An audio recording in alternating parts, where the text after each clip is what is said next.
तुम लोग जिस नक्शे को लेकर घूम रहे थे वो सिर्फ कागज का एक टुकड़ा नहीं बल्कि इतिहास का एक ऐसा पन्ना है जो सदियों से खो गया था। यह कहानी उस महान कहानी का एक छोटा सा अंश है जिसे हम महाभारत कहते हैं।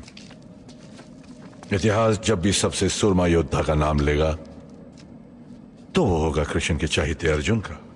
लेकिन वही इतिहास यह भी जानता है कि एक और योद्धा भी था जिसके बाणों में अर्जुन को टक्कर देने की ताकत थी, और वो योद्धा था सूर्यदेव का पुत्र कर्ण, जो सूर्यदेव के दिए हुए कवच और कुंडल के साथ जन्मा था।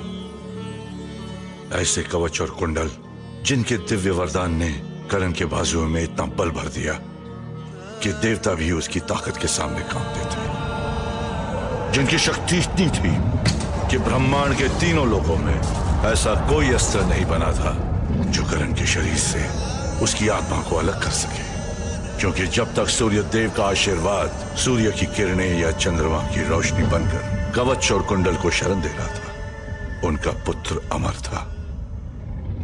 सूर्य की किरणें जब युद्ध के आरंभ की घोषणा करती और उनके तेज से बल पाकर जब कर्ण के बाजू धनुष को थामते तो उसके धनुष से निकले हुए तीर मौत बनकर बरसते।